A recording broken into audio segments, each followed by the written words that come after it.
hip-hop in here. So welcome to Pass the Aux. Let's talk social media first. You're gonna have a seat. Clap it up for my man. I want that beat. It's two things. It's content and patience. You know, every single person you see out there that has a following built it from scratch. There's no shortcuts. You know, you can't cheat the system. There's different little nuances and things you can do to increase your odds and to speed up the process a little bit.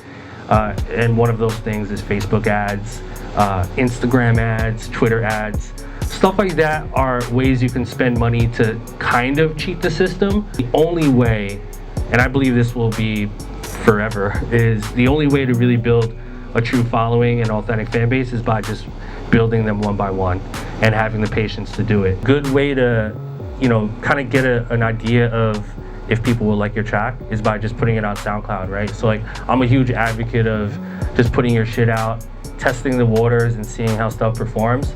So let's say you said you had 5 tracks on your SoundCloud, right?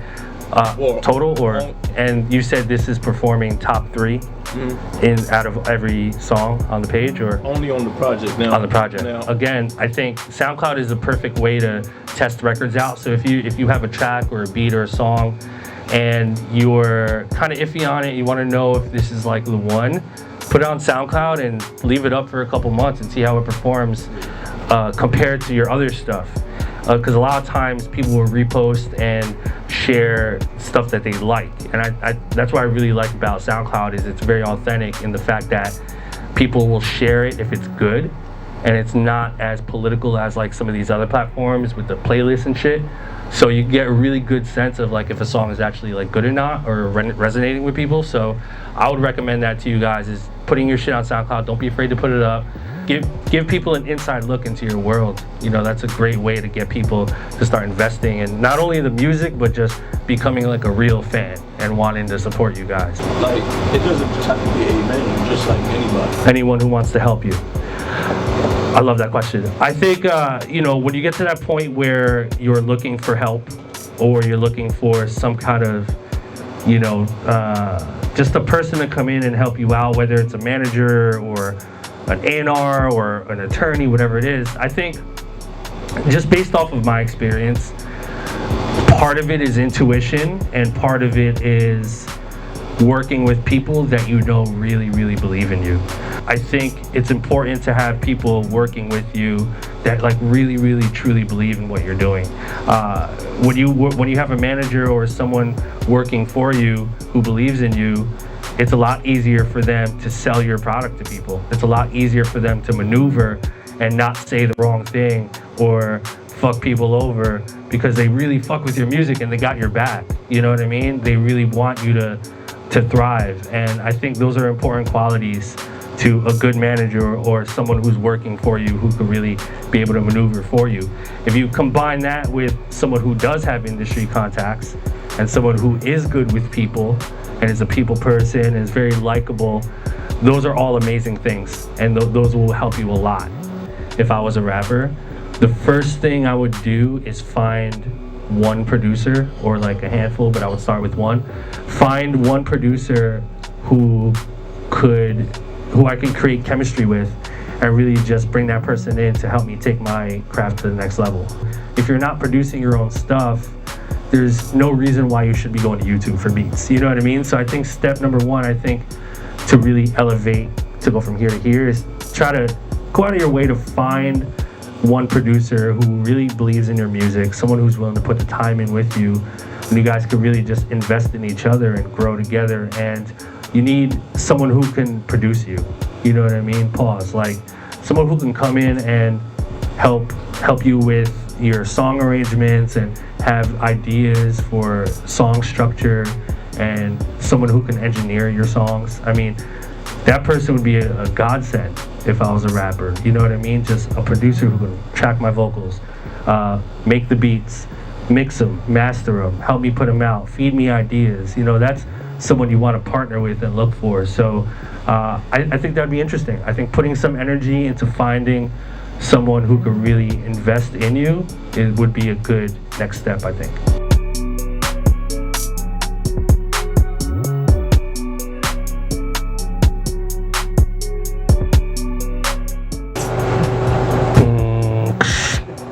Common legal issues for producers. Sample stuff, sampling a piece of record, and like not clearing it, or being sued for illegally using a piece of music or like a melody or something like that. But honestly, man, like as long as you have a good lawyer that's by your side, that's really fighting for you, you shouldn't have any issues. But you have to be mindful of the fact that like if you're a producer and you're not really generating income, that's worth for a lawyer to come in and like work on your behalf. So a lot of times lawyers will work off a percentage. Like let's say a lawyer comes in and they say, hey, you know, you got a placement coming up and they're about to pay you $10,000 for the placement. All I want is 5%. I'll take care of the contract. I'll, you know, negotiate on your behalf. I'll, you know, go through red lines. I wouldn't worry too much about the legal stuff until you get to that point where like real money is involved, and then you can really just figure it out from there. Yeah. Every placement that I've gotten was a result of like a multitude of hurdles and different people that I had to meet to kind of lead up to that placement. It's like a whirlwind of stuff that you just never know what happens. In terms of placements, what I would suggest is just focus on your brand and what you're doing and how you portray yourself on social media. You got to trust the process and just get out and meet people. I mean, you're already out here. Like, I've seen you 3 times already. Like, you're working with her, so like she knows a lot of people. You guys have the ingredients. Now it's just like you just got to mix the pot up. You know what I mean? And execute. But you got to be patient. Graduation picture. It's our third one, right? Users now want to like get like percentages for using their drum, like actual drum. Yeah. Like one shots. Yeah. How you feel about that? I think it's stupid.